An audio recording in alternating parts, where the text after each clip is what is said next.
vice. Man up from Mars, he tripping, I put that on guard. I got the digits, but I am not calling. Wizard at night, this be that forum.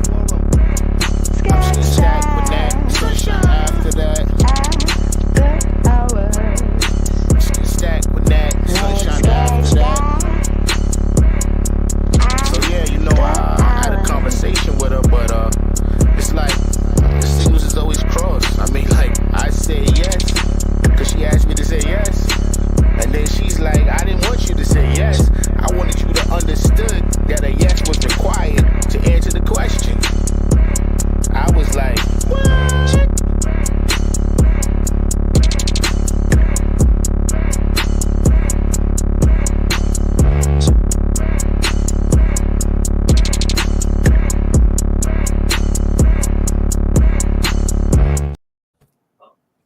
Oh, I don't. Okay.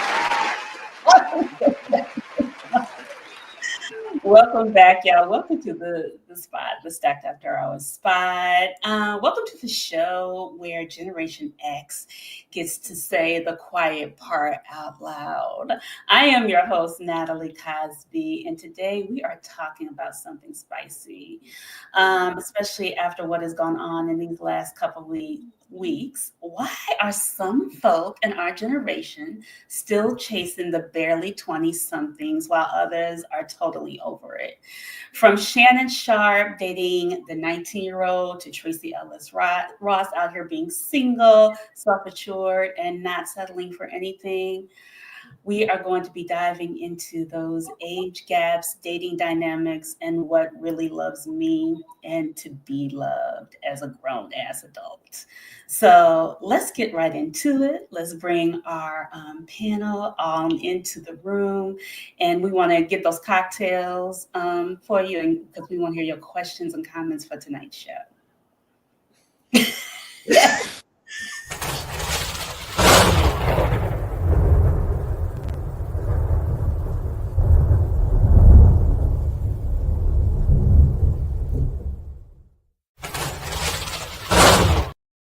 Wow.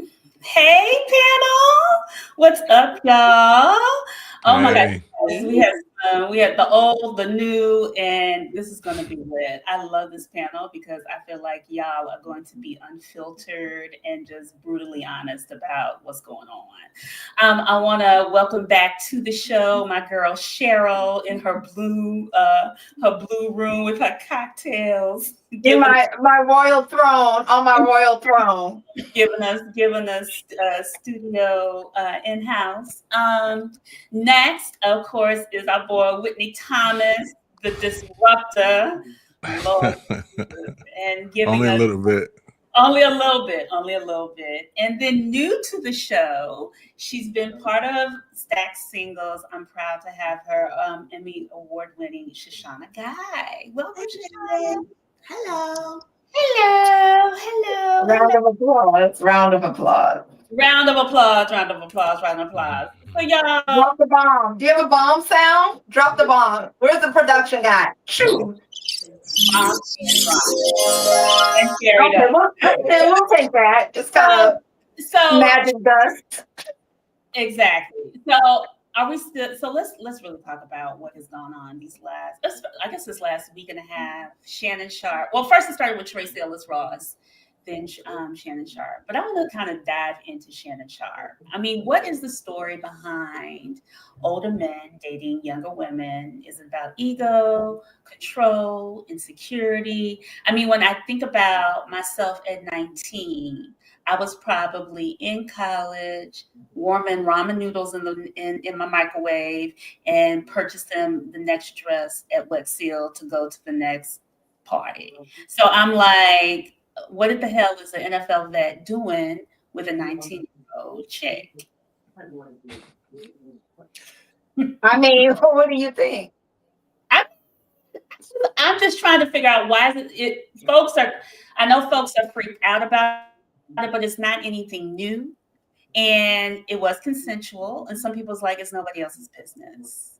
But in the same token, it has caused an uproar. And what does it say about, especially brothers, who kind of swing that way, who are about to risk everything for some tail? Well, I mean, journalists in the room here. I mean, he says it's consensual, but she says it was not, right? I mean, the relationship was consensual, but obviously there's a power dynamic. I think we have to all acknowledge that he has been, everyone deserves their day in court. I mean, it's a civil case, so he won't be going to court, but he has been accused of, beyond the age gap, he has been accused of rape and abuse. So, it's not as simple, in my mind, it's not as simple as a case as like, this is a regular two consensual people. There's a power dynamic that, whether he did or he didn't, that's what he's been accused of. So that already, sort of muddies the waters, in my opinion. I have a 19-year-old niece, 20-year-old niece. I am 53. I would be horrified if she was dating a 56-year-old man. I'm just going to say that.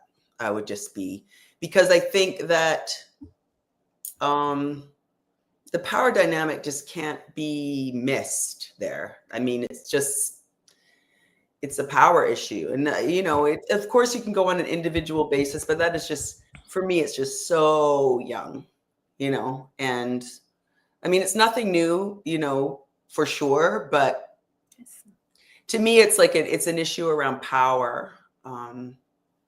Yeah. I go the other way. I don't buy any of it. I think it's a hustle. It's extortion, like Tony Busby's become known for. It's just a chick trying to make some money. I don't think it's anything deeper than that. And the power thing I question, because this is not like a 19-year-old that's sitting around a house, playing with Rubik's Cube. She's the OnlyFans. They've been wilding out for, apparently, they said they had sex over 100 times. This has been going on for like a couple years. I don't buy any of this. I don't buy it. I think they saw, hey, let me call this guy and get a couple dollars.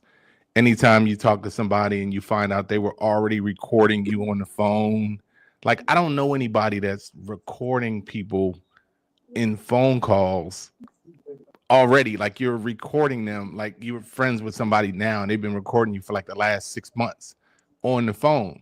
If somebody's doing that, they have motives, they have plans, they're scheming. I don't buy it for a minute. I think he screwed up because I think Shannon's a wild dude. I think Shannon he gets it in. I mean, you saw his thing where he got caught online, whatever that was, a few months back with the Michelle thing. And I think Shannon's just a wild dude, and he hasn't kind of gotten control of the way he operates in relation to the kind of money he makes and the notoriety that he has. Because with that kind of money and that kind of notoriety, you can't be doing all the stuff that he's doing. So I fault him for some of the lifestyle choices, but for this suit, I'm not with that. 80% of these cases, I don't buy them anyway. Most of the time, I think they're just money grabs. So can we step away from There is a second case, just for the record. It's not just one woman. That was a money grab, because that wasn't a case until this was a case. But can we step away from the actual suit? Because we don't, like I said, but my thing is, it's just like when you think more about the individual and men who I was going to bring it back to that. Like, what is that about? Go ahead. I was going to bring it back to that. When I was in college, I went to Howard, HU. I worked at a very famous jazz club, and the people who patronized that jazz club, were older, established, professional men. And sometimes you deal with what's in your proximity and your maturity level. So yeah, I was involved with older men, a 19, 20-year-old woman. I had my own place. I had 3 jobs. I was in school. I had my own car. And dating these men, sometimes it was transactional. And being in that proximity, it's like you're making consensual, mature decisions between each other. You feel seen. You feel more mature when you're dealing with the older man. He treats you differently. He may be exposing you to different sides of life than your classmate at school can. So you just start thinking differently. with Shannon, he has his kinks. Okay. She is a professional dominatrix from what I see. Theirs was very transactional, and he allowed it to get messy. And that's with all relationships. You could be involved, you could do whatever you want, you could have an age gap, but don't allow it to get messy. And he fumbled the bag in particular because of his personal choices. So I thank you, Cheryl. I wonder if, and I think this comes back to the question around just the power dynamics and that age gap, and how do we still glamorize, especially men who date younger? Is it something that is it a cultural tide that is turning because of Me Too, or is it something that's just going to actually, well, and I always wonder, men like Shannon Sharpe, I always feel like, is there a developmental thing where they have to date younger to satisfy some need or insecurity? It's called an ego. It's called an ego. Mm-hmm. I stick with my power. I'd stick with the power dynamics. Like, I mean, I know what you're saying, Cheryl, and I get that. I think it really does come down to an individual basis. Look, everybody, you can't color every person with the same. I mean, I know a couple who he was nearly 60 and she was not yet 30, but I always forgot that she was so young because of just who she was. She was just an incredibly mature person, and they made a great couple. So it's not that I don't think that, younger, men can date, either way. I think it's fine. It really isn't on an individual thing. But when there's that much of an age gap, for me, I just always go back to the power dynamic, and I stick with it. Like, there's just not as much life lived. And so you're going to be able to get over in some ways in a way that you wouldn't be able to with a woman who's your peer. I don't look at them like they were dating. So there's a couple things going on. One, I don't think that 50-some-year-old guy, 20-year-old girl is as common as, I don't know how common people think it is, but I don't think it's common at all. And I don't think that they weren't dating. It was a sexual situation, and the girl works in the sex industry. She's a sex worker. So on the one hand, you have to look at the idea that she's 20, but she's selling sex. So if a guy walked into a sex shop, a massage parlor, a brothel, whatever, I don't think they're judging age. I think they're just judging this purely as a sexual situation. I think that you have to weigh that if you're talking about what it means in terms of a relationship. I mean, it's not a relationship. It was a sexual situation, and I think he's just obviously right now manipulating that. That's a different question than what it means, I think, for older guys to date younger women. I think that those situations are power dynamic situations, but they're also mixed with transactional situations where young women want the things that older men can provide, in which case, they're getting what they want, the guy's getting what they want, and people are doing their thing. I think that's kind of, it's one of those, it is what it is kind of situations. You're on. Michael, maybe, here I go. Maybe, just maybe, if Shannon Sharpe was a regular Joe Schmo, maybe he couldn't even pull in the type of woman that he would really want. I mean, if he didn't have his status or money, maybe if he talked different, I don't know. I don't think him as a regular man walking the streets would be able to pull a badass, grown, Black woman in her own lane, established, well-spoken, educated, got her own career. I don't think he would be able to pull that. I don't know why you say that. Why do you say that? Because he ain't cute. Okay. Yeah. He got a tongue. He's really not. He is not cute. But Cheryl, I'm sure there. he got money.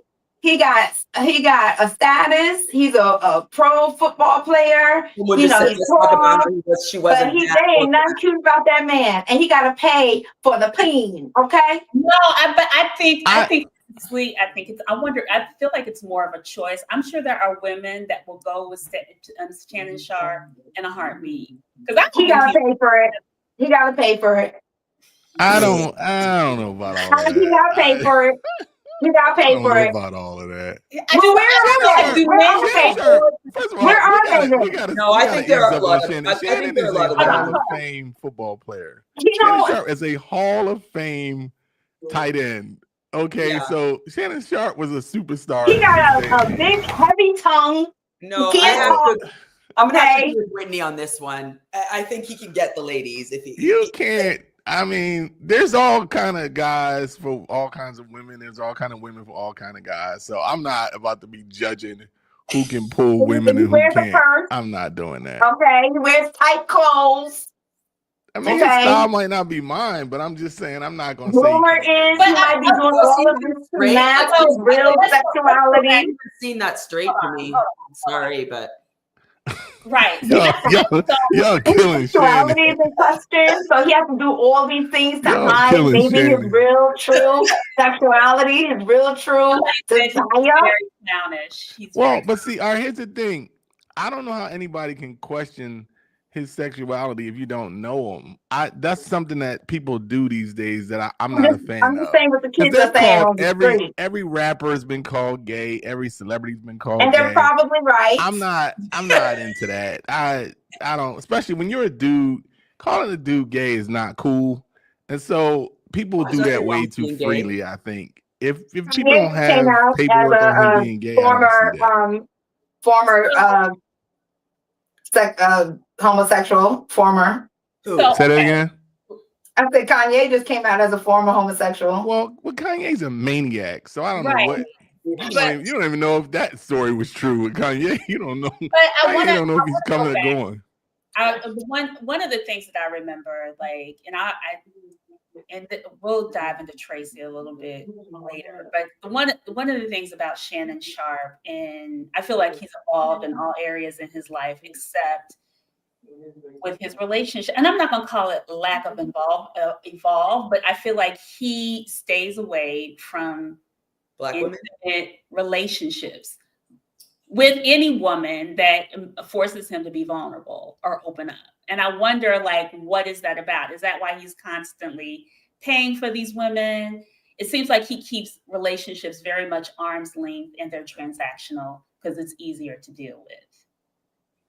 And I don't know if we know enough about his relationships to know that. Like I mean, he sits up here, he says women can't stay the night. They can't stay the night. He's been married. He has all these. When him and Chad ever talk on what is it, Nightcap? It's always like no. With his as Cheryl says, thick tongue. No, sir, ain't nobody staying here. Like it's always something that is. He's always very guarded. Yeah, I mean, he's a different kind of guy, but you might need to be that with the kind of money that, you know. No. Listen, this is a man thing. We got to dive deep into this. And I know, because I work in the music industry, and I know a lot of these celebrity guys, they have said verbally that they will go for the ugly chicks in the club because they're easier to get by with certain things to do. And there's no expectations afterwards. Okay? I don't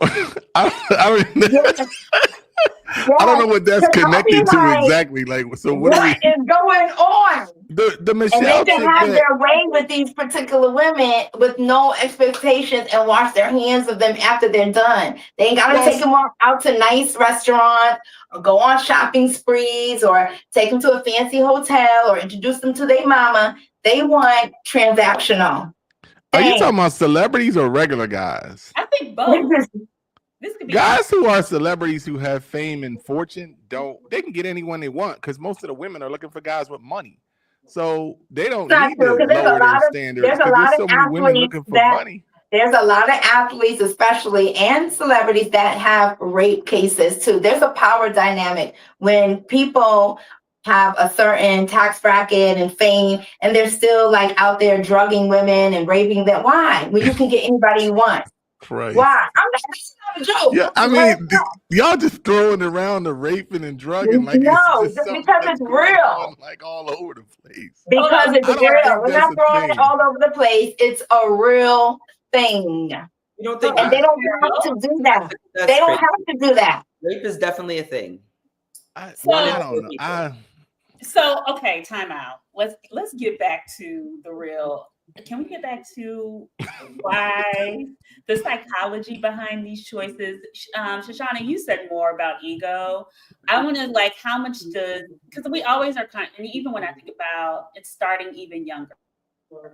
About the Anthony Edwards and the money, the status, the celebrity, the whatever. Does it distort the way we talk about our relationships in general and just in these relationships, but just as our generation, does it distort the way we even think about how to approach relationships? Well, I don't think you can really compare. I mean, living in the public eye is a complicated thing. And I think for those of us that are not living in the public eye, you can't really understand what that experience is like. And I don't think that a lot of those experiences of people in the public eye really apply to those of us that aren't living in the public eye. So I think in some ways it's a bit of a different conversation. I guess that's all I have to say about that, because I just don't know that like those experiences are really applicable to the everyday experience. So I think there is certainly, one of the things that I've experienced, as you get older and life layers itself onto you, I think you can be resistant to opening yourself up again, whether or not you've gone through divorces or you've been hurt or you've, gone through a terrible custody battle or, your folks have passed on. Like life starts to layer on top of you. And I think people can become, I can speak for myself, you can become less open to opening yourself and being vulnerable, and you can only really be in relationship with people when you're willing to render yourself vulnerable. Otherwise, you're just surfacing, and so I don't know, what's going on with Shannon Sharpe on the inside. Like when Shannon Sharpe closes the door, what is actually happening for him? We don't know that. None of us know that. We can all make comments about how this is that and there, but when he has to sit quietly with himself, that's a whole other thing. And everybody has hurt, everybody has pain, just because you're in the public eye doesn't mean you don't have it. So, I think it's yeah. I think relationships and dating has changed just like the world has changed. I think because people are now more focused on things and money and possessions, that's crept into the way that they date and the way they interact with people. So now people want people who can help them have things. And I think that's why a lot of women are not making, I don't think, some of the best choices with who they choose to date. Because on the one hand, they'll judge the guy that's maybe not making as much money as not worthy. And then some of the guys who are making a lot of money might be the kind of bullies and tough guys that you're talking about who prey on power dynamics. So you're asking for sometimes, I think, more than what you think that you want. You're at, it's this whole soft life thing. People are talking about, oh, no 50-50. I want somebody to pay all my bills.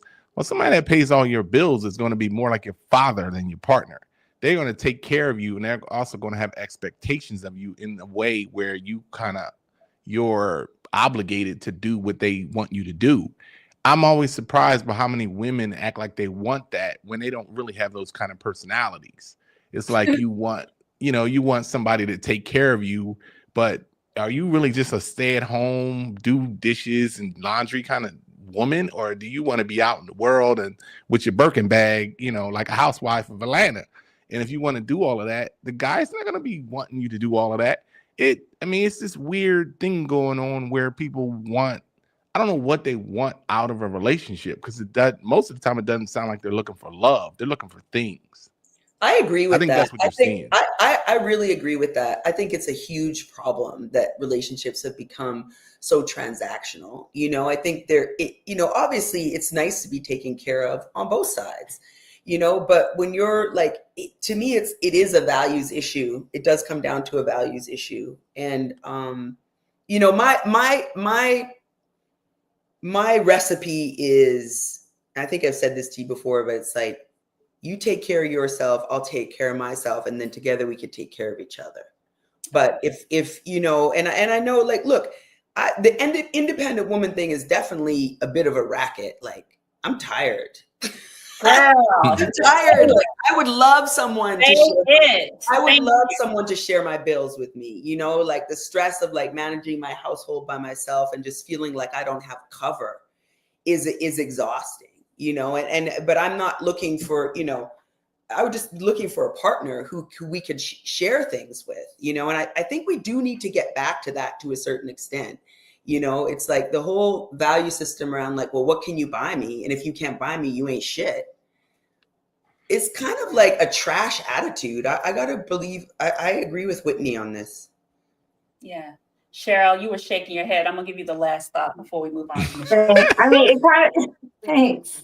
Especially nowadays, it just surprises me how much and how many men this generation is on this 50-50 tip. You know what I mean? Like, oh, what's she bringing to the table? I'm not paying all the bills. It's not even about that. It's about, for a woman, it would be lovely for a man to pay all my bills. I live by myself. I pay all my bills. I mean, for real. And it's not like I'm taking your money and taking you for a ride or anything like that. We are providers as well. We are nurturing your ego and yourself and taking care of the home and taking care of the kids and taking care of the family. Yes. Yeah. Like, what is the problem about paying all the bills when the wife can do let me other say things? this It's to like, you. but the men are verbalizing this now. Like, oh, no, she got to pay something. Like, come on. Be a man, take care of the bills. Tell the woman she ain't got to worry about the mortgage or the car note, the groceries, the lights is going to be on, the food's going to be on the table. If you want to go on vacation, you can. I mean, the more you love a woman, the more the woman will pour back into you. Yeah, that's not. But this is the generation of men that we're dealing with. Okay. No. Yes. Well, let me say two Yes. things. One, It's annoying. I wouldn't want a woman that stayed at home all day long doing nothing. I didn't say stay at home all day long. I did not say stay at home. Well, These women nowadays are working as well. So they're working, but I'm saying they it would be nice to have a man say, baby, you ain't got to worry about nothing. I don't know what that is. Like, that's like, exactly. Isn't that the life of like tell. that's the life of like a 5-year-old, right? That's what it's like to be a 5-year-old. If you're grown and you have purpose in your life and you have capabilities, shouldn't you want to use those capabilities? I mean, the Bible says idle hands are the devil's workshop. That's why you get those chicks that are home and they knocking off, tray from around the corner while the Bible has many versions of interpretation. There's so many versions of the Bible. Okay. Well, all I'm saying to you is guys who are, I don't know, doing things in the world are not out looking for women who just want to sit around. Are you married? Let me just ask you. Are you married? I am. Excuse me. You don't say your wife, baby, I got this. My wife works and makes a lot of money, so why would I not want her to work and make a lot of money? Man, say you keep bringing this back to occupation. Because that's important. Why? So why do you have all these black women in college? All these black women getting degrees, getting advanced degrees. All these black women talking about how they want promotions and they want power. And they don't want those. So the same things that women are pushing for, the whole feminist movement, the same power and access and everything that women are pushing for. You got other women saying, no, we don't want that. We want to just stay in the house and not pay anything. So let me deep dive into you. What's your situation at home? We both work. We both make money. We both do very well. I didn't say that. Like, what do you pay? Is it 50-50 at home? We're online. I wouldn't give out my personal business on a podcast. What are you doing on the show then? This is what we do. No, you don't give out your personal business. We're being candid and vulnerable and honest, and we talking about our own personal situation. So, hold on, time out. So, again, like I said, I think the question is do we want to, and I agree, being independent is not the way. Let's bring it back. Folks are going to go ahead and let's just move on. Cheryl, finish up your point. Finish up your point, boo. Finish up. That's it. I mean, there's nothing wrong with wanting to be taken care of 100%. The more I mean, the phrase goes, happy wife, happy life. I don't want a woman that wants to be taken we're not care saying of. the wife is not out there working. It's definitely a contribution to the marriage as an institution and the relationship as a home and a partnership. But in different homes, that partnership looks differently. I think let me make this last point right there, which is that things work differently for different people, right? Like I have some, like I'm definitely like a powerhouse career woman, but I also have some like what do they call now, normative gender role things that I really enjoy. Like for example, I really enjoy cooking for a man. It's a way that I can express my love for him and a way I can make him comfortable, and it pleases me to do that. You know, now that's like a very traditional housewifey kind of thing. And I have qualities about me that are very housewifey. And, you know, I would love like some help, you know what I mean? But also I know myself, and to Whitney's point, you know, I would get bored.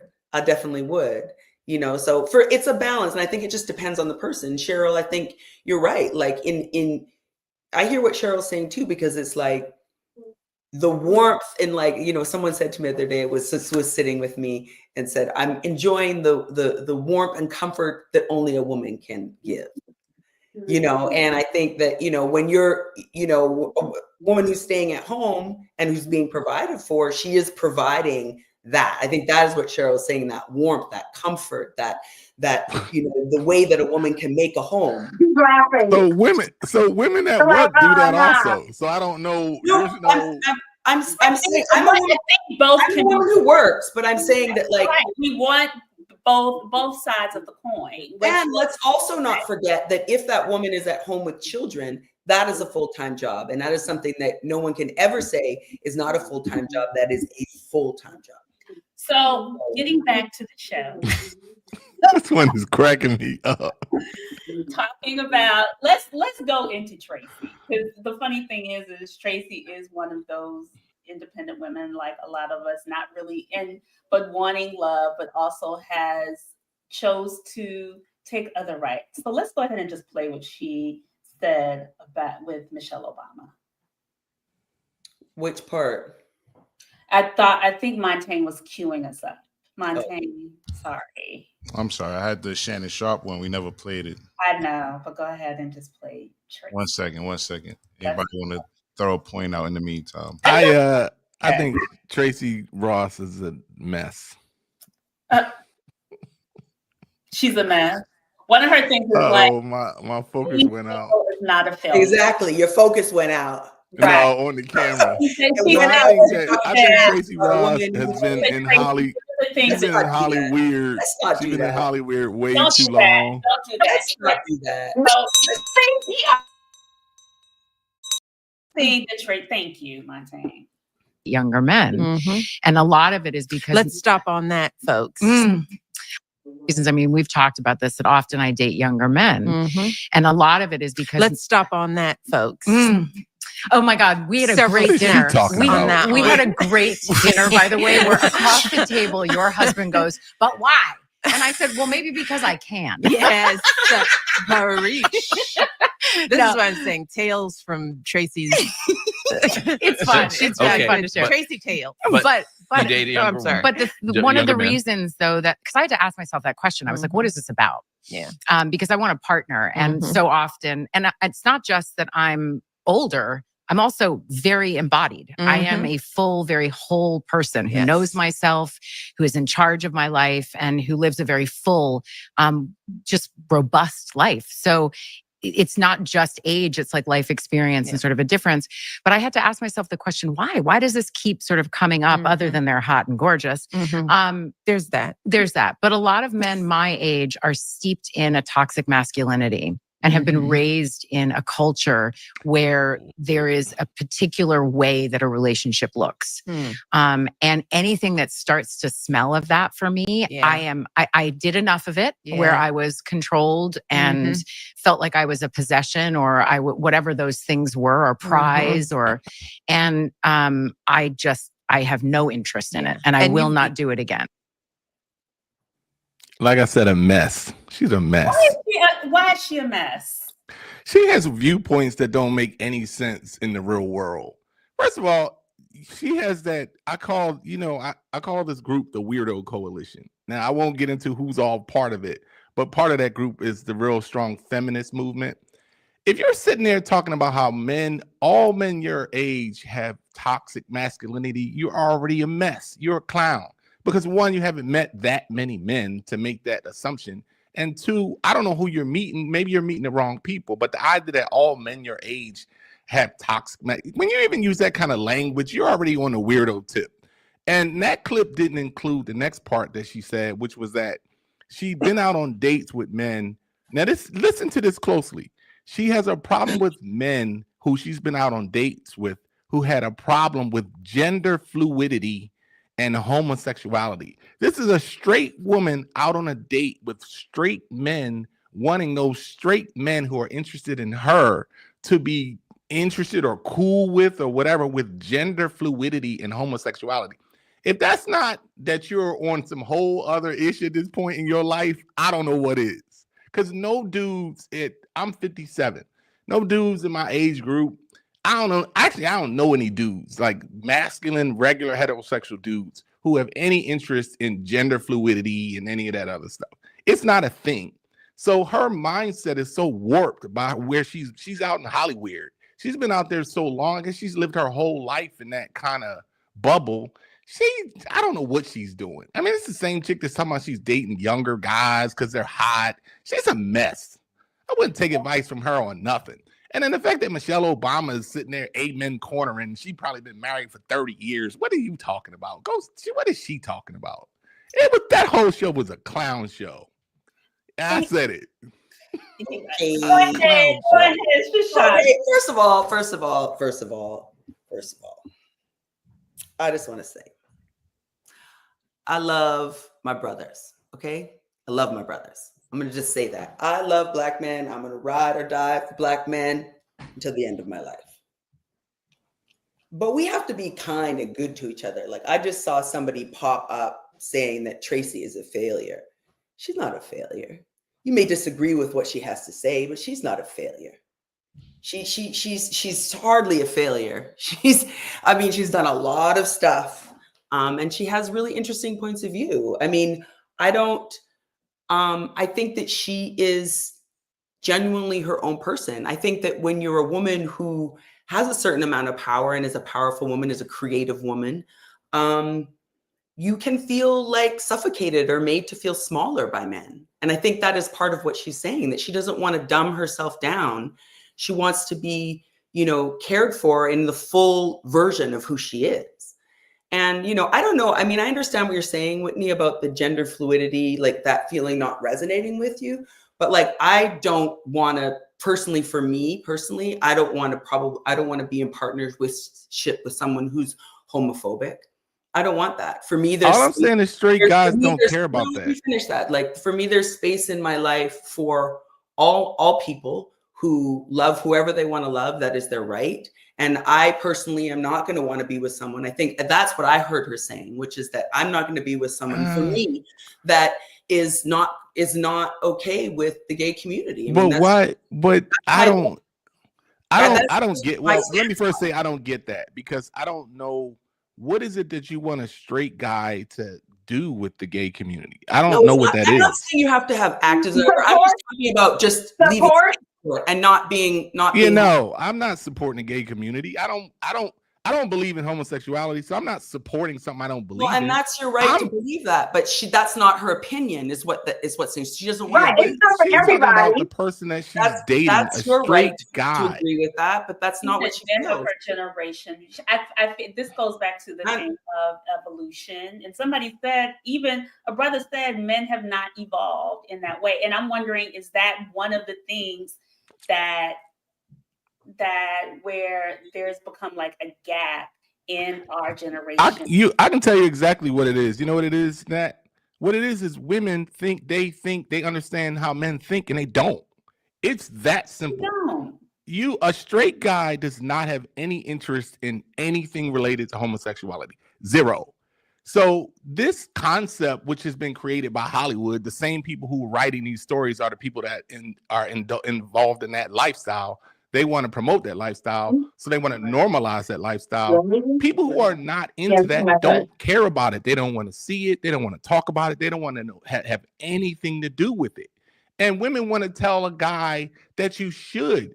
Why would you? That's like a guy telling a woman she should want to learn how to. I don't know. Whitney, go ahead. I don't think anyone is asking for anything else but tolerance at this point. Let's just make some space for each other. That's it. Tolerance, period. You don't have to love it. You don't have to go out to the parade. You don't have to do whatever. Just have tolerance. That's most guys. Most guys are like that. I'll give you a perfect example. But that's why I think also that's probably one of the reasons why she is trending younger, because younger brothers usually this feels toxic because they're a little bit more. But see that's you're defining toxic. You're defining toxic as men who have interest in something that they inherently don't have interest in. I'm not saying you're rewiring what the word toxic means. I'm not. There's a difference between interest and tolerance. You don't have to have interest in it. You don't have to. Let me use myself as an example. I've been a photographer for 25 years. I probably worked with more gay makeup artists, hairstylists, just all kinds, because I've been in the industry a long time. I'm nice to everybody. I have a good time. They all enjoy my studios. They all enjoy my photo shoots. So I'm nice to everybody as a human. That's what I'm talking about, though. But that's normal. What she's talking about is you having interest in something that, as a male heterosexual, you would have no interest in. Those are two different things. That's two different things. I understand what you're saying. I didn't hear her say that. Like, I understand. Well, if you play it, you'll see. Because then Michelle Obama chimes in and says, "Oh, they need a horse and buggy, like they're old and they have outdated thinking." Yeah. Because what they're trying to say is, if you're not into these new age lifestyles, that you're somehow toxic or you're out of date, when you're just a grown man, like, who doesn't want to have anything to do with something that you find repulsive. That's it. That's like if guys were sitting around saying women should want to care about some thing that they have no interest in, and y'all sitting there going, why would we want to have interest in that? And they're telling you, well, if you don't, you're toxic. That sounds crazy. Like, sometimes I don't think women understand how crazy they be sounding. I understand what you're saying. I just want to say sorry, Cheryl. I do hear what you're saying. I want you to know that I hear what you're saying. But I think it's like, I'm hearing you say that you're a person that does have tolerance, and you're a person that creates space and doesn't make people uncomfortable. But what I'm also hearing is that you, like, it's language is a thing. So why the word repulsive? You can just say it's not for me. No, it's repulsive. That's where that kind of talks, the feeling of. I'll give you a perfect example. Wait, hold on. I gotta get Cheryl in here. Go, Cheryl. Okay. I'm going to bring it back to the age gap thing. Yeah. Tracee, if we're talking about Tracee is a mature, established, career-driven actress, entertainer, very well cemented in her occupation. Mm-hmm. She's single. As far as I know, she don't have no children. She could do whatever the hell she wants. Okay. Preach. As long as these men are like of age, she's not wanting to get married. She's dating. She lives in Hollywood, New York. And honestly, sometimes these younger men, they're more fun. They're more free. And they have more stamina. Okay. And okay. And they might be willing to do a few more things than the old horse and buggy thing will not. Like I said, that might be on who you kicking it with. So you might. Okay. I mean, when I go to dinner, my man pays the whole bill. He ain't saying, "Hey, baby, pay 50% of this bill." Okay. I feel like that's what I get coming from you. Okay. Good for him. Back to the age gap there's no thing with her. And let her be free. And I'm not saying that I would want my man at a gay club just because the music is good. That would raise like a 1 or 2 Exactly. flags. Exactly. Okay. Yeah. If you're So you there want to play constantly both all sides, the but yeah, go time. ahead. If we're there together, okay. But it would raise a flag for me if my man was constantly patronizing a gay club just because the music is good and because he has like he knows the DJ or whatever. But there is some toxic element coming from where the word repulsive comes from. All There right, can is I? You want me to something. explain that for you? Wait. I don't know. What does Natalie have to say? The one thing about Shannon and Tracee's response, the response from what happened with Shannon from Black women was, it's not our fight. But when Tracee said what she said, brothers went in, like Whitney and others, and got really upset because they are her cohort and peers. And I'm trying to understand, why do y'all always come for our throat when we speak? Also, it hasn't been recorded that Tracee is paying for transactional sex. You don't have to, girl. Well, all right, and she hasn't been busted online by mistake live Instagram posts of me hearing this grown man have sex. Bring that up because brothers really came for Tracee. Black women kind of fell back and like, Shannon, that ain't my fight. Go ahead. All right, 2 things. One, I think Tracee Ellis Ross is dope. I don't know a guy that doesn't think she's No, I don't know any guys who don't think she's super hot. She's super talented. I mean, dudes like her. Like, she's a woman that dudes like. Brothers like her.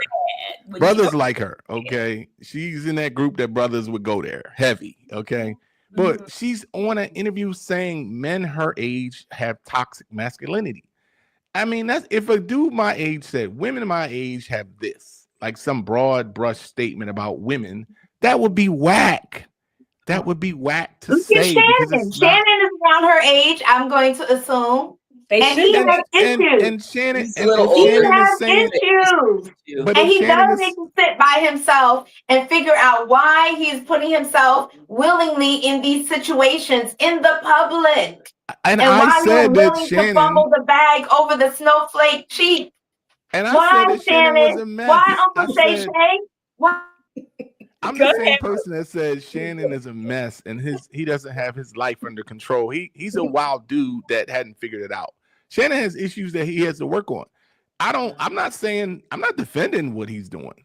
So I'm saying be fair across the board. I think Shannon has issues. I think she has issues. I don't paint this broad brush in groups like that. What's that? Doesn't have issues? Exactly. Everybody got issues. They're but there's a second part that I think brothers didn't like about the women's response to Shannon, and this is where I had a huge problem with it, especially from sisters, is when you start using the judicial system for extortion like they are now, they're running a hustle. And when Black women don't support Black men when it comes to the judicial system, we got a problem because you're now greenlighting the world to go after brothers because you don't support your own men. Now, if that was your son or your father or your husband or your cousin or your brother, you don't want to see him extorted. They were like, oh, it ain't my fight. That's on him. He dating a snow bunny. No, him dating a snow bunny and a young girl is one thing. That's a mess. But him being extorted is something else. And y'all shouldn't be cool with that. Like, you can't be cool with like manipulation of the system against brothers, but then be like, oh yeah, but they want brothers to support women. Come on, you got to be fair about all things. And that's where I think that women get it twisted. You can have a problem with Shannon. I think it's whack to be that old messing with a 20-year-old. That's retarded. Look at Bill Belichick is in his 70s. His girlfriend is 24. Now, that's a mess. He just did an interview and the 24-year-old was jumping into the interview. It was a mess, okay? Because that's clown behavior for a 70-some-year-old dude to have a 24-year-old girlfriend. So I can say that openly. But at the same time, if Bill Belichick was being extorted, I wouldn't say that's cool because his girl is 24. Like, you got to apply. I feel like a lot of times with sisters, they don't apply principles. Your principles should guide how you operate. So let's go back to what I said earlier about what men find repulsive. if I can be around people who are of another sexual persuasion all the time, it doesn't bother me even a little bit. But I don't want to watch it. So what I said was repulsive was if you are and sit with any man, and all of y'all can do this as an experiment. Sit with any man and watch a TV show, a movie, whatever. Have them cue a gay male sex scene. The guy's going to turn away because inherently it's repulsive to watch for a straight male. If you can't understand it as a female, that's because you're not a man and you're trying to put some weird thinking on top of it. Guys are repulsed by that activity. I'm not talking about just by people in general. I'm saying having to watch that actual activity. That part Why is would you repulsive. be watching? That's not what we were even talking about. Right, we're not even. No, yeah. All right, you got to listen. When you're talking to me, you got to be I hear what real you're sharp. saying. Yeah, Maybe because just a thing you want to let out yourself. Maybe I'm this that could be dude. maybe this could be a healing place for the deep down thoughts that you may have. I want to go back. I Oh want to go God! back. See, to here we this go issue. with this nonsense. Like, I come want Go to go ahead, on. back. go ahead, It's Shoshana. real. Man. Go ahead, Let me go back Shoshana. to something for a second because I think we have to be very, very careful. Okay. I can't. When women play these funny games, it speak now? starts to get old quick. You got to be. Is it okay if I speak Exactly what now, I said. or are we just gonna? Yeah, but you heard what I said. But go ahead. Go ahead. Remix it if you want to remix it. Go ahead, Shoshana. I'm gonna start by saying, I love Black men. I want to start by saying how much I love Black men. I love y'all. I think we have to be very careful. Is there extortion? Sure. I'm sure there is extortion in this, but I think we have to be very careful about talking in generalities. And I think we have to be very careful about conflating the centuries upon centuries upon centuries of falsely accused Black men, the murder of us, the destruction of us, the pain and the sorrow that centuries of that has wreaked on us. And it's very, very complicated, but I think we have to be very careful about conflating that with the actual fact of sexual predation. It exists. It is a thing. It is not a thing. People are violated. People are raped. And that includes by Black men, unfortunately. And it's incredibly complicated. The legacy, like when you look at what happened to us, right? Like if you really want to break it down, you look at what happened to us, the sexual degradation that we had to go through. Imagine being a Black man on a plantation and having to like have your woman taken from you, violated. Like that's just the tip of the iceberg. They bred Black women. They bred us like animals.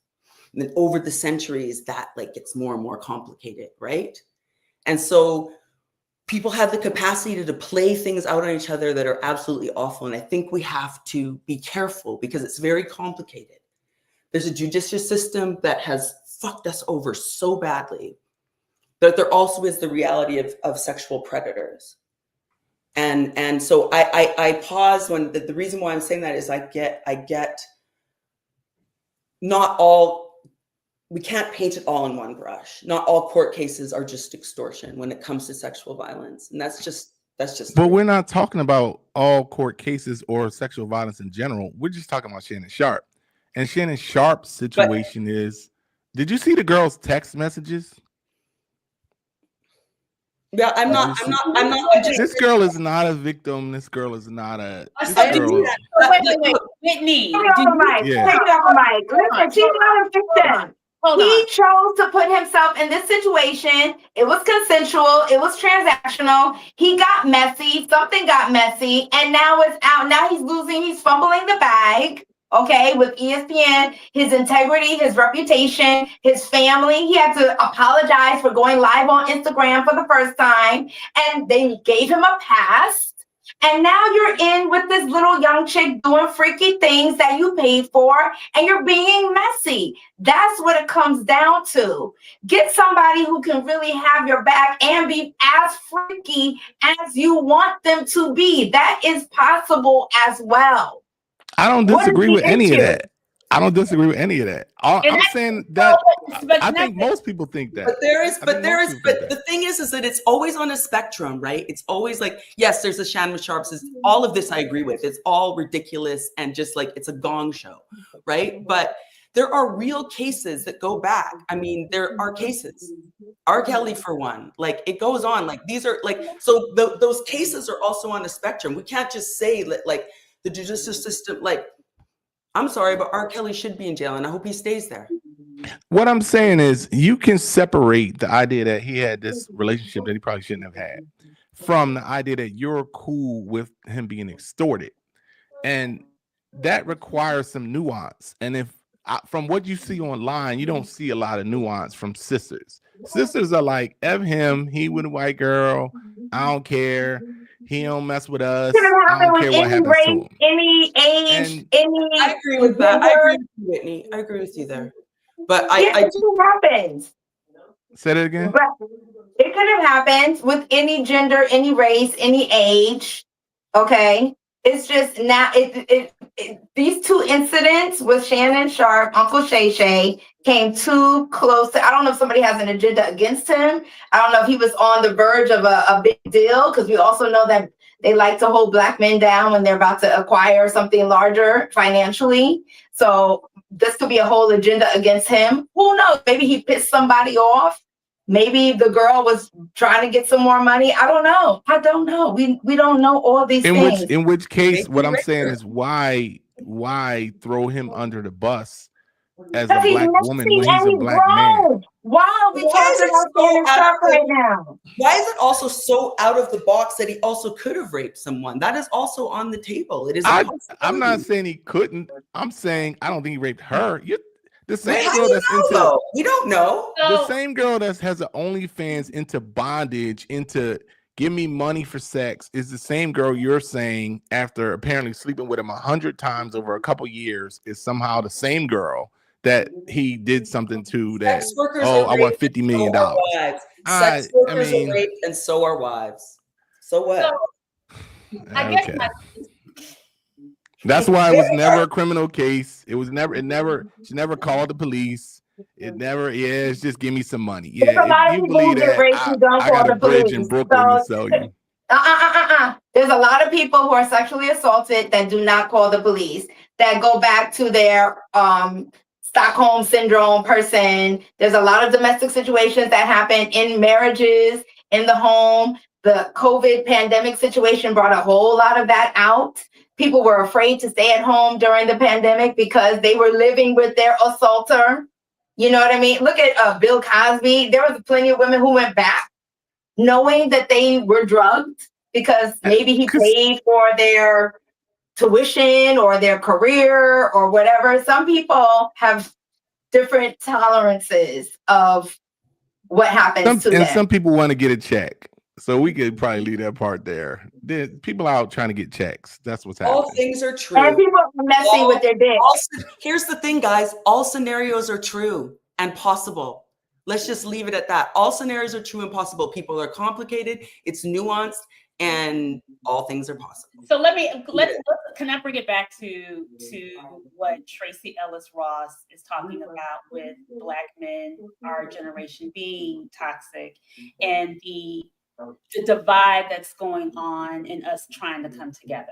I'm reading some toxic ass comments in here. I'm gonna tell you that. They are very. I can't see, but I get at it. Toxic comments out here, y'all. Let's help each other. Let's be nice. Come on now. Right. Somebody's like law of respect. So I do want I do believe there is some kind of dynamic that is happening with our generation where we just cannot come together. And I wonder what that is. Like the thing of Tracee saying she dates younger men. The comment that Shannon had where I don't want to date my age, I date my wage. And what those ideas are not just living in the Shannon Sharpes. The reason why we have stacked out the hours is because there is a lot of people that are out here trying to navigate being single at 50. Go ahead. Did we lose Whitney? We did lose Whitney. He'll come back. His battery went out. He got charged. Whitney, come back. Whitney, come back. Whitney, come back. But I wonder, like, Baby, come back. right? You. Y'all are hilarious. Oh, I got better Our pictures there. new Baby, come back. Uh-oh. Here he comes. Here it comes. Baby, we a fool. Y'all are hilarious. But when we think about Y'all don't like ugly now, okay? You put your white Whitney. shit, okay? Amen. no. When y'all think about that, when Shannon Sharpe says stuff like I date my wage. No, he's not dating his wage. Oh, where do we have evidence of that?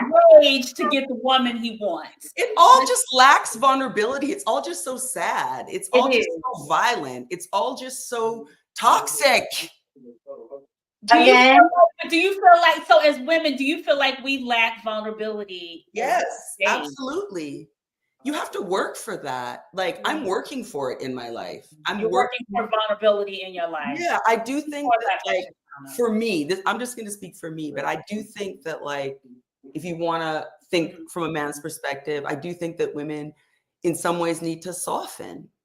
You know, there's like, there's a sort of knee-jerk reaction, I think, you know, and especially as a professional woman, I know, like, as a Black woman, I have to spend so much time like, you know, with my elbows out just to create space for myself. And you know, why do you feel like your elbows out? You know, why have your elbows been out? Let's say that. Well, because that's what it takes to get it done. Like, I'm looking at every award I can look at on my mantle. It still doesn't mean I got no money. I gotta start. I'm a Black woman. I gotta, like, still keep, you know. So when you get, like, it's hard to be vulnerable. It's hard to be vulnerable. You know, like, I want someone to, like, take care of me. You know, and I don't mean just money. I mean, like, emotionally. You know, care for me. When you think about, and I'm not just saying men like Shannon Sharpe. I feel like I've encountered men like this. Man, fuck Shannon Sharpe. I'm sick of talking to him. To my family, friends, supporters, and colleagues, I want to say to you directly and from the heart, this is a shakedown. I'm going to be open, transparent, and defend myself because this isn't right. This is all being orchestrated by Tony Busby, who has targeted Jay-Z. Tony Busby targets Black men, and I believe he's going to release a 30-second clip of a sex tape that tries to make me look guilty and play into every stereotype you could possibly imagine. That video should actually be 10 minutes or so. Hey, Tony, instead of releasing your edit, put the whole video out. I don't have it, or I would myself. You know what happened, and you're trying to manipulate the media. The encounter in question took place during the day at her invitation, and now that appears to be a deliberate setup, coordinated by Gabby, also known as Carly on OnlyFans. Gabby and Tony Busby want $50 million. What they're getting is sued for defamation and trying to take me down. My career is all about real talk and honesty. I know my family and fans know exactly what this is about. And I'm going to be out there telling you whatever I need to say, just like I always do. Anxiety. It's giving me anxiety. This is self-infliction. That's it's it. giving me anxiety. Shannon. For your choices. Welcome back. I had asked a question about, like I said, I was at before you. It wasn't the same without you. You know, Cheryl and Shoshana were singing "Baby Whitney Come Back" because they want you. Baby, come back. You can blame it all. So I was talking about. I asked the question: when you have statements, and I feel like this is an energy. What Shannon Sharpe said, and even what Tracee said, when she said, "I date younger because then my age or whatever," and then Shannon also said, "I don't date my age, I date my wage." I feel like that energy is kind of permeating through our generation of why we can't, some of the ideas of why we can't get together. Shoshana talked about vulnerability, which I do believe we are both struggling with on both sides out of trust. It seems like everybody's trying to get over. I just want to know, like, what are some of your thoughts around what you see?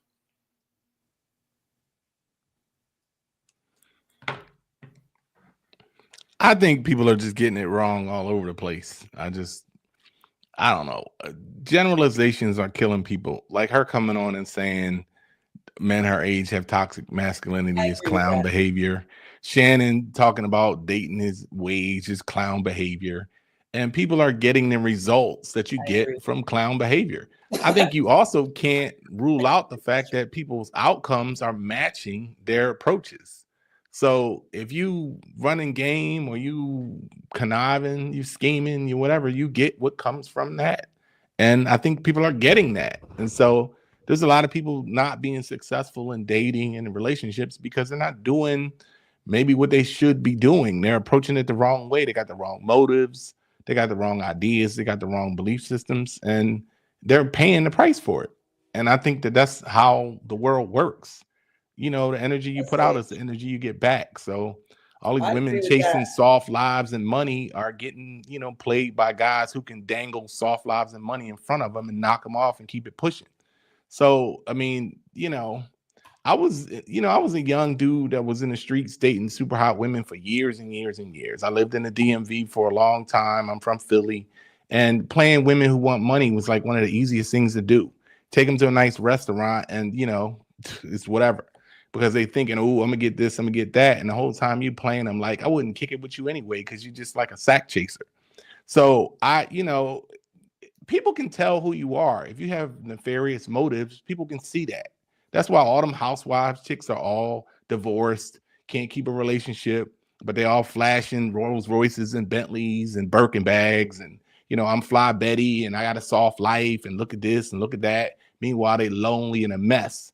Because, you know, that's what you get. Just like the love of money being the root of all evil. If you chase money for money's sake, you're not on the right side and you're not going to get what you think that you should be getting. Capitalism is killing us for real, though. Capitalism is really just up in our relationships, up in our ability to love, up in our ability to tell each other that we love each other. Like, capitalism is fucking us up. We gotta agree with that. Because it's the love of money. It's the love of money. It's funny because we always talk about the woman's end on this. We always talk about how women are chasing the bag. What are the brothers doing? Like, how are y'all showing up? Because I always feel like it's always like women this, women that, y'all are catching the bag, da da da da da da. I wonder, like, where do brothers take their responsibility? Where is y'all's responsibility? Well, unfortunately, a lot of cats have to respond to that because I'll give you a perfect example. Credit.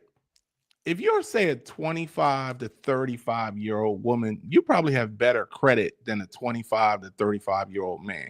Why? Because 4 25-year-old women can pull up to the club in a Toyota Tercel, a Nissan Sentra, and get out and they say, hey, girls, let's go have fun. The same 4 25-year-old dudes could pull up behind them in the same car, and you know what they are? Whack and broke and corny, because they're not driving something better than that. So the 25-year-old to the 35-year-old young boy who has, or young man who has bad credit, has bad credit because now he's spending all his money on his car because he needs a better car to impress these same broke girls. So that system is ingrained in dating. It's ingrained in relationships. That is a real thing. Women are judging young men by what they have and what they can do for them. And these young men have to react to that if they want to be in the game. That's a real thing. For that trust. Oh, she got hella men. She got access to all kind of dudes. She's just a weirdo. So her problem is she's a weirdo. Go ahead. No, I love Tracee Ellis Ross. I think she's amazing. Her problem is her. I love her. You know, I think she's great. I do too, but I think as far as dating, her problem is her. I do think that our boy's a little greasy. I'm just gonna say it. He's a little greasy. Who? Shannon Sharpe is a little greasy. But Shannon's a mess. Okay, time out. Let's stop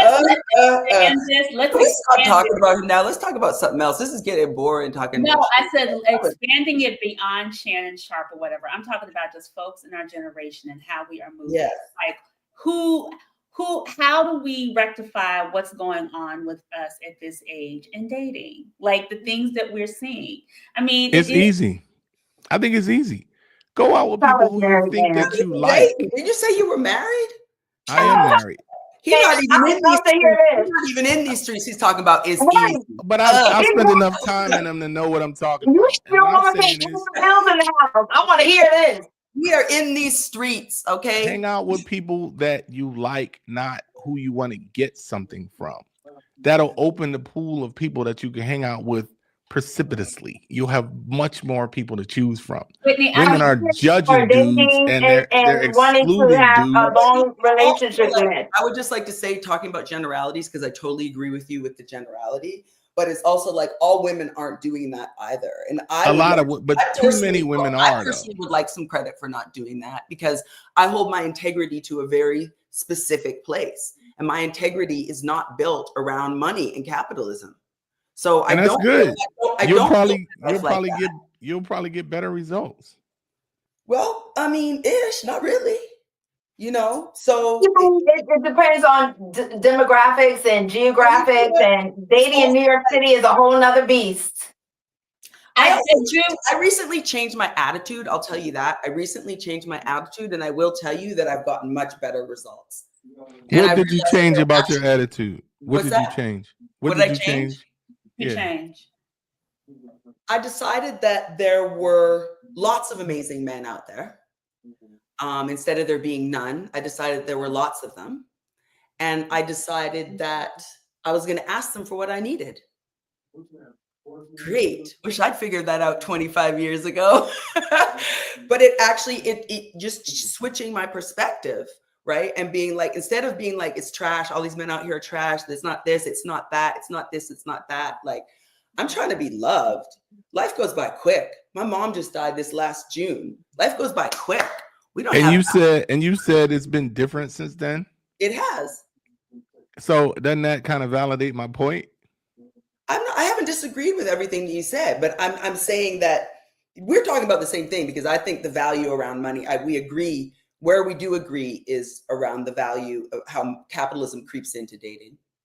But my question is, what is the psychological warfare that Black men and Black women at our age are having on each other around when we try to get together outside of money? Because a lot of it is based in capitalism, but there's other shit that's going on. Feminism and the weirdo coalition. Oh my God! Here we go. Here we go. This is where we're not going. This is where you asked the question. I gave you the answer. You asked the question. I gave you the answer. Also, manosphere, and y'all still are in a "Make America Great" mindset in 1959. Here's what happened. Black women started following the lead of white women and other women who don't like Black men. So they started to operate in a way where they don't like Black men and what Black men represent, who Black men are. And then they start to get the results that come from that. And then they double back and wonder what happened. But see, this is the problem. My God.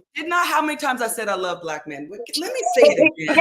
Only date Black men. Only date Black men. I do. I swear to God, I love you. Maybe a half Black man. That's as furthest as it will get. But fully is my thing.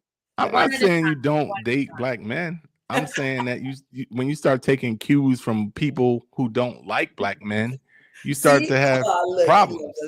Ladies, do you guys agree? On which part?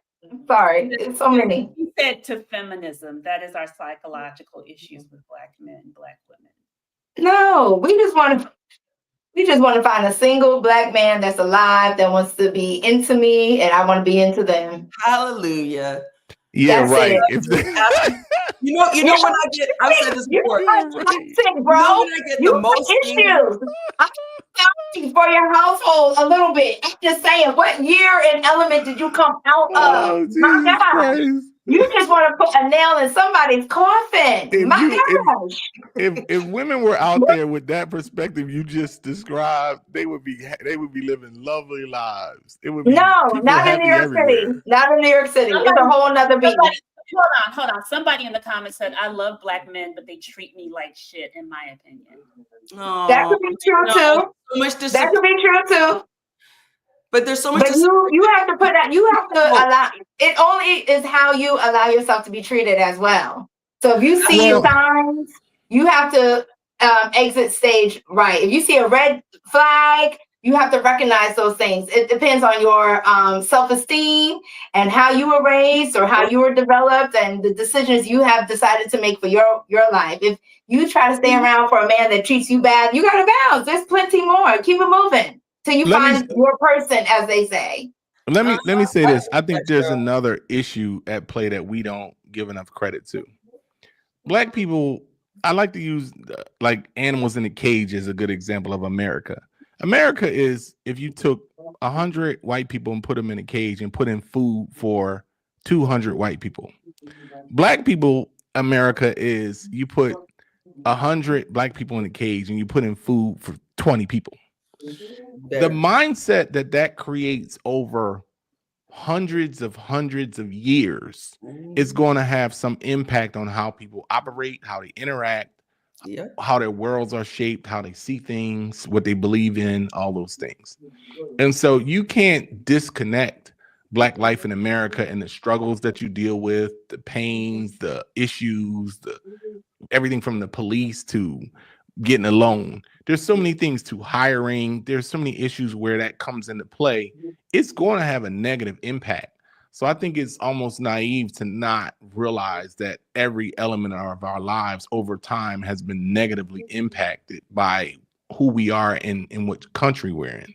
So you still have to factor that in. So people are not. There is generational trauma, but we live in an era where some of it is that self-recognition now. Yeah, I mean, we definitely have to. I mean, I've been like really working hard to take responsibility for my shit. You know what I mean? And really to like work on yourself. It takes work to work on yourself.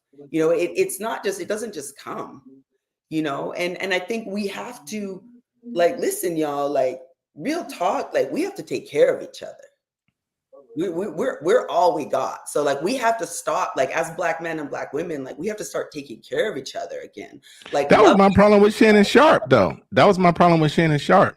I can separate. I think that he has bad taste in women and what he's doing. He's doing too much. He's screwing up his opportunities by letting his sexual proclivities get in the way. I think that's bad on his behalf. At the same time, I don't like that fact that he's being extorted. So I wish women would take that same tact. Don't be a sister and say, because I don't like his sexual behavior and his preferences or whatever, that now I can't bang with him as a Black man and how he has to deal with the justice system. I don't like that. So like I'll give you a perfect example. I like Tracee Ross. I think she's dope. I like her as an entertainer. I think she's a gorgeous woman. I know that dudes want to get at her. They would love to. At the same time, I think that she has issues when she's saying things like, you know, men her age are toxic. So I'm saying you have to, in the world we live in, you have to be able to separate things and be nuanced and say, I still support her and I still support him because we are Black people in America and we are all we got. And so I can have a problem with somebody's issues the same way when we talked about that other issue. I cannot like the particular act, but I can still be nice to the person. So I think that we're not doing that in a lot of ways. It's too much assessment of who people are based on how much they make. It's too much like we've let the world and the evils of the world creep into how we see things and how we think and how we talk and how we exist. And so we're seeing the ramifications of that. And also, sorry. No, go ahead. Can you also understand, like, from a woman's perspective, if you can just like try to understand this, like for me, I'm just going to speak for myself, how unsafe that makes me feel. Like, you know, Shannon Sharpe makes me feel unsafe. Why? Because he has been accused. He has. I don't.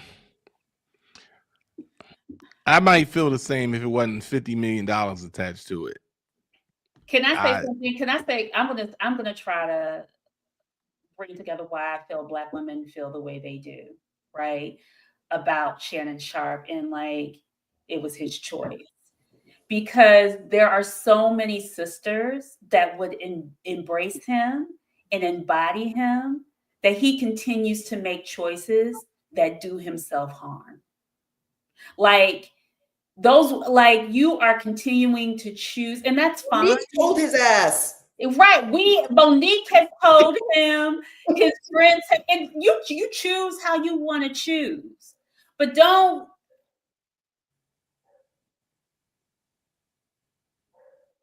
Why do we have to always talk about how? What does Dr. Umar say? Black queens forever, snow bunnies never.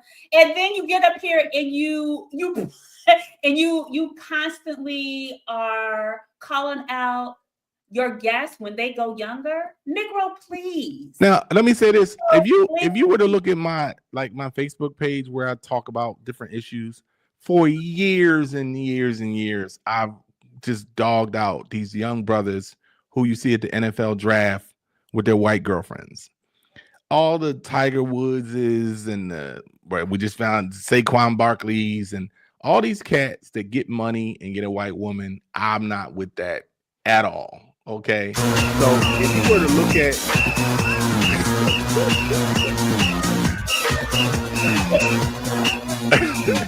if you were to look at the things that I discuss and what I talk about, I'm super pro black women.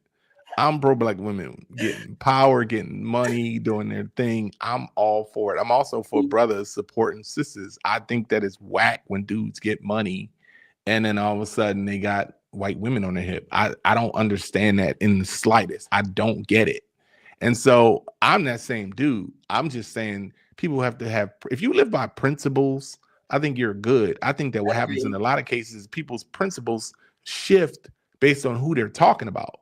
That's why with the Shannon thing, I'm saying Shannon can be a mess, but Shannon is still a black man being extorted by a system.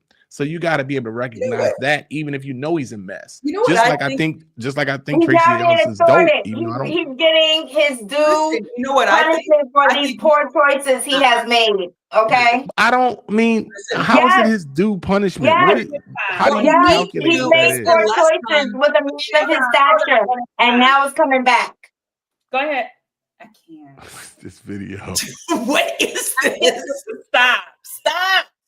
Go ahead, Shoshana. What were you saying while you were putting on your lip gloss, girl? Go ahead. No, I can't even remember anymore. I just think we need to spend less time talking about these celebrities and more time talking about our individual communities and how we're going to support one another and what we're going to do exactly. Like at the end of the day, like Shannon Sharpe could do what Shannon Sharpe, he can say what he wants to say. Like that doesn't really affect my life. He would carry on. I don't really, you know what I mean? Like I'm like that. That's just my whole thing right now. Like we gotta love each other. I'm on my season of love. We gotta love each other. We gotta come together. We gotta figure out how we're gonna rebuild community and be good to one another. Because it's just too much out there right now. It's too much. I do want to go back because there was a comment in the question. You said Black women need to start being more vulnerable or more soft. I think, and the question, and she's like, why do we need to start being more soft when nobody asked white women to be more soft? I think white women know that soft road. What do they say? Hard wig, soft life. White women know how to play that game. Easy. Black women are the ones that always, like we got it. We can take care of ourselves. We're always coming through. You'll see Black women with 5 children, no man, 5 different baby daddies making it happen all the time. We make it happen all the time. White women know how to play that game. Yes, and we need to be soft because we are always expected to be strong and hard. Oh, I'm a strong Black woman. I tell you, I'm sick of that shit. I'm soft too. I need things too. But now this is I saying want to be strong Black woman all the time. But didn't you say I was tripping when I said feminism was the problem? But see, you're painting it again. We go back to what we did agree on. I think your definition of feminism is off. Feminism. That's a very broad statement. Yeah, it's off. Aspects of feminism that are problematic, absolutely. But feminism also gave women their right to like a wage and like to be able to work. My grandmother couldn't get a mortgage without a man, and she had to marry some like abusive asshole. And isn't that just like the Republican Party? They may have some good aspects, but they're also racist as hell, so I'm not supporting them. If you have too many negative elements in your movement is inherently negative. You can say take the good pieces, but the negative pieces that came from it are what's causing all these problems. First of all, black feminism is very different from white feminism, and I think that part. So let's differentiate the two. Can we please do that? And come on. And having differences in political parties, being a Republican, you can have your family values. You can have, 2-parent home, no abortions, Christian, whatever. That's fine. We're living in the Trump era, which is very separate than the Republican Party as of back in the day. Not really, because the Republican Party is supporting the Trump era. Black women don't even have reproductive care. Do you know how many our babies die higher? We die higher. We don't even have proper reproductive care. Like, what are we talking about right now? That's what I'm talking about. I'm talking about feminism. I want to talk about like Black women's rights to give birth to their babies and not die. How about that? That's my feminism. I think when we talk about feminism, it's like feminism isn't always just holding your nose. We want to live.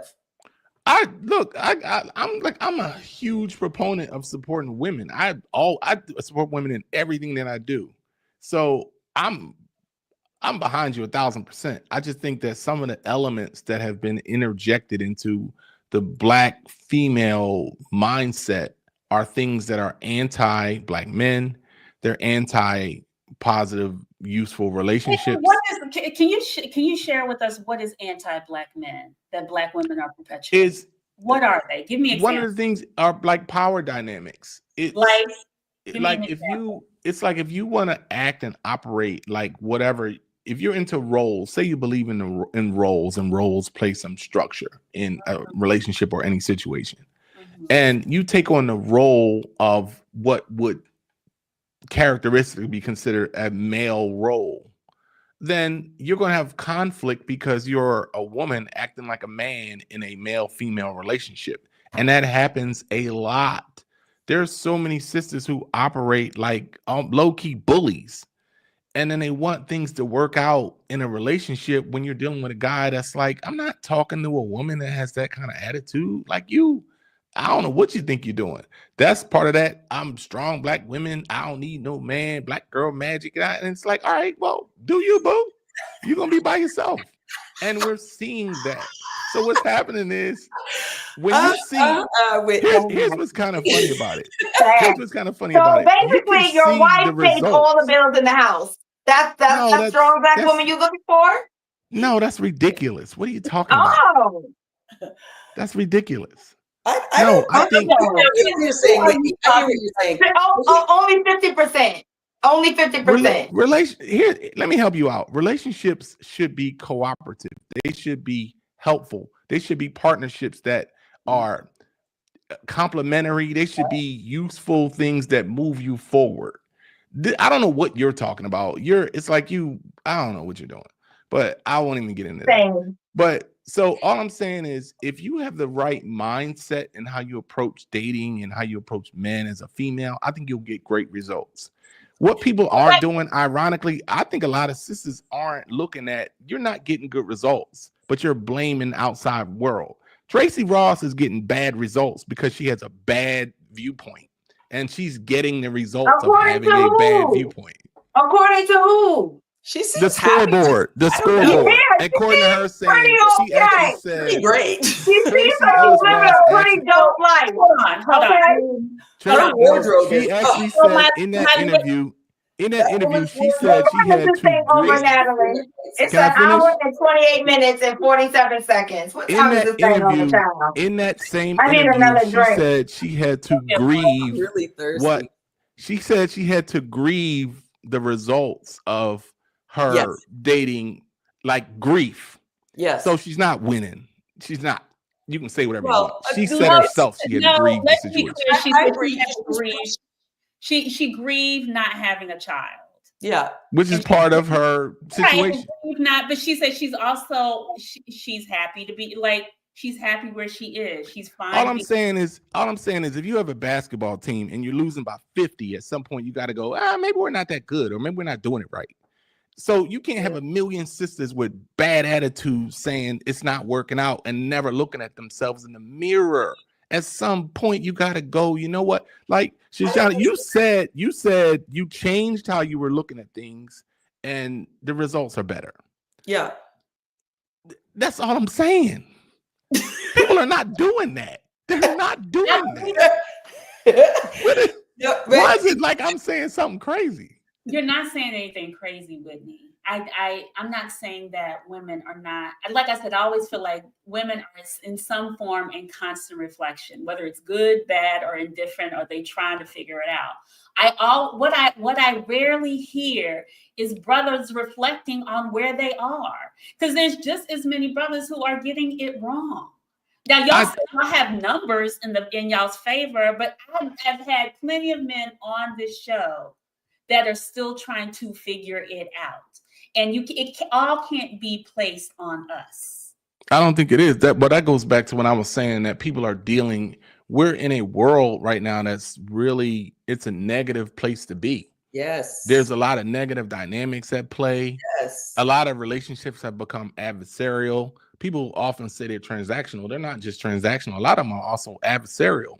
Mm-hmm. They're, oh, he was trash. Oh, she's whack. Mm-hmm. Oh, it's a lot of negativity in the air. And people are getting, all I'm saying is people are getting the results of what you get when you operate in a way that's not going to be positive and useful and helpful to yourself. Mm-hmm.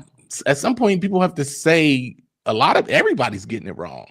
I'm not just saying women are getting it wrong. I'm saying the group is getting it wrong. Yeah. Because I think the group is not living based on principles and being the right kind of person and doing the right things. The group is following all kind of motives that have been put in place and we've adopted by the same damn people that had us in chains. So we following too many of the wrong ideas from the wrong people. I agree. I think that's the overarching problem. Yeah, you know when I'm most angry that I'm single? Why? On Sundays when I have to take the trash out. Oh, I hate taking the trash out. That's funny. Ooh, do I hate taking the trash out? And that's all I'm saying. Get some help out here. Mm-hmm. You can pay for it, Shoshana. You can pay for it. No, I can't. As it turns out. There's some things with hired help. Okay, you can hire a man to do that for you, girl. So my final question is, and Whitney, I know you are married now, but I want you to speak for the brothers. How do y'all stay grounded in your self-worth at this age when it comes to the dating equation, but being part of the dating equation? Like, how have y'all stayed? Yeah. I mean, I have a good collection of friends, so I can not just use myself as an example, but, a lot of my boys are like-minded, successful cats that, have lived good, successful lives. And I think that, I always come back to, you just have to be the right kind of person. I think you have to be a good person. That sounds simple, but I think it's the root of a lot of these issues. Like, if you're doing things that aren't maybe the best thing to be doing, you're going to get the response that you get when you're doing those kinds of things. That's what Shannon's dealing with. Shannon is out of pocket. And if you're out of pocket, you're going to mess up your life. I don't want to see that happen to him because I don't think he's a bad dude, or I don't want anything bad to happen to him. I just think that his decisions are costing him. And I hate to see that. And so I would rather see our women say the same thing, because I just live on principles. I'm a spiritual person, so I have like Christian beliefs. And so I tie so many of my beliefs to the Bible. And so when I say things like the love of money being, a problem, when I say things like, treat people the way you want to be treated, if you're doing those kinds of things, I think you get better results. I think a lot of people could look back at their lives or look at their current lives and they'll see that they're not really doing that. And they haven't been doing that. The housewives of Atlanta ain't doing that. They judging people like hell. They giving people the business. They calling people trash. Why are we even I'm talking saying, about them? let I'm me finish. I'm people. equating just like the brothers who Housewives, are Kardashians, like just like the brothers at the NFL draft who are picking white women and saying, "Oh, I think they're better" or whatever. That's clown behavior too. What I'm saying is this clown behavior being exhibited all over the place by all sides, and you're getting clown behavior results. That's your assessment. I don't disagree with that. I mean, I'm just so sick of all of these people, though. I just think we need to focus on ourselves. Like, As I ask you that same question, how are you staying grounded at this I exercise a lot. I in the dating equation, babe, in the dating equation. But go ahead, continue. Well, that is part of it, because if my body is not grounded and I don't feel good in my body, I'm not feeling my best. So I don't know, like I said before, I just kind of decided that I was going to change my outlook.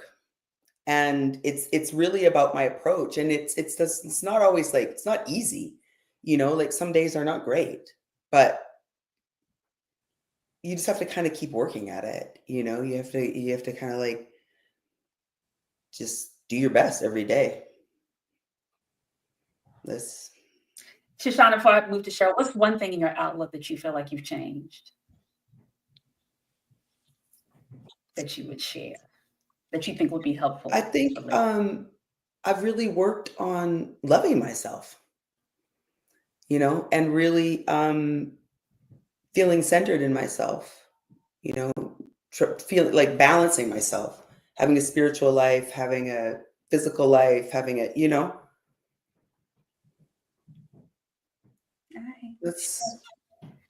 Thank you, babes. Cheryl, You need to get your face out of my face. You need to watch yourself before you get checked. No, I cannot. I can't. Who gonna check me, boo? Who gonna check you, Cheryl? Cheryl, how Nobody.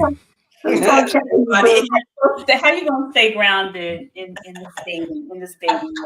First of all, let me just say, with the Real Housewives, it's a franchise. It's entertainment television. They're there to entertain. It's not real. Right. Half of the women are not married. Okay, so I don't want to look to that to be the North Star of my desired relationship. Look at the twirl. They're there for entertainment. How do I stay grounded? I don't know. I want people to, I want to be around people who want to be around me. Being in New York City is very difficult to be focused, because a lot of men, I'm supposing, I don't know the numbers, but I'm supposing women outweigh the men. And I feel like the men have this thing of, let me see what's out there that's better than what's in front of me right now. Yeah, I like her. She's cool, but let me just see what else is out there. I might find something better, but let me just keep her to the side just in case. There's a lot of that. And you have to recognize that, and have good friends, have a social life, have a spiritual life, be in tune with your gut feeling, do things that make you happy, eat, drink, and be merry, travel, and be around people who want to be around you equally.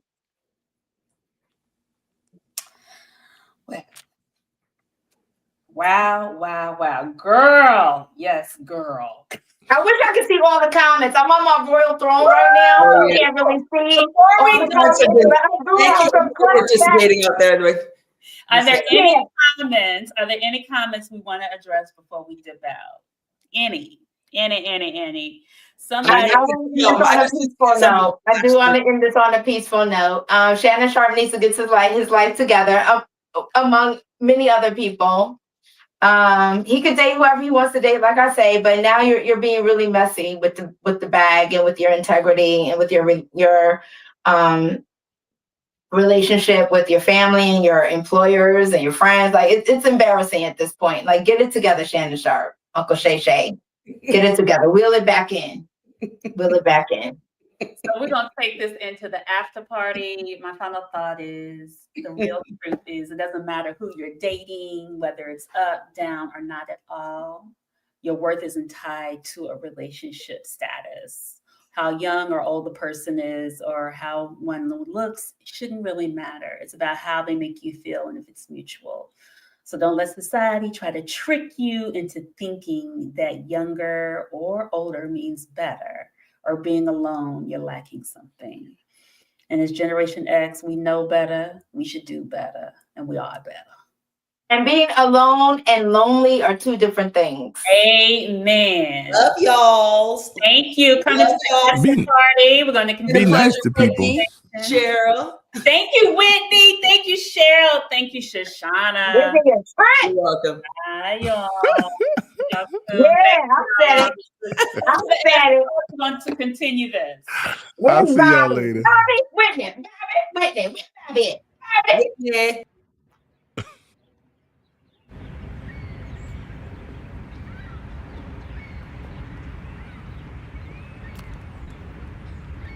I mean, your motherfucking ass be talking all this shit, and I just be like, what the fuck, bitch? Cause your ass be out here doing whatever, and I just be like, I be sitting in the house with the kids and shit, and your ass be motherfucking talking about, oh, I got work. Nigga, fuck your work. You feel me? Like, yo.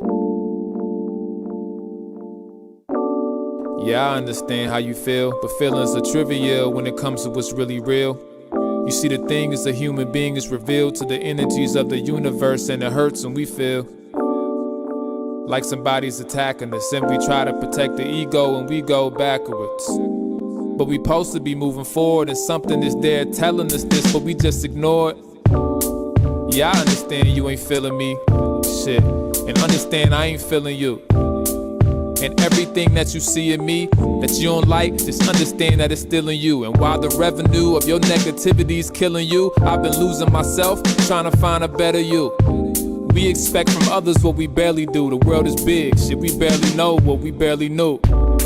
Yeah, I understand you don't understand, cause understanding can only come from what's understood. And underneath it is our perception of bad and good, and that perception is our direction to where we stand. And where we stand is a projection of where we stood, and where we stood is a reflection of who we were. And who we were is an expression of our limited understanding at that time that connects us back to the human birth.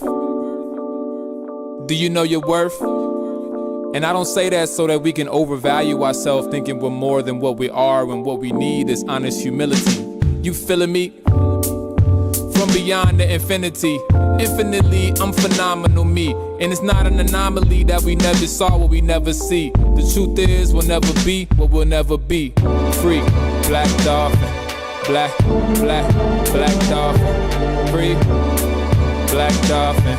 Black dolphin, free, black dolphin, black dolphin, free, black dolphin, black dolphin. Would you believe if I told you that what we need is the closure of the preceding corrosion? Because the seated and frozen is the position we find ourselves in, condition of holding on to the shit that defines ourselves in ridiculous motions of our indicative differences and the different emotions. And we just stick with the sickness and become sick with the notions of all the shit that we've been through, cause bad decisions were chosen. And in the rise of the consciousness, intuition is golden. Intuition is golden. Intuition is golden. When you walk on the path that the destiny's holding, and the rest of me making sure that the best to be showing, and the best to be showing, cause our best to be growing, and it's best to be moving in such a way that the way that we moving is moving away from the way we was moving.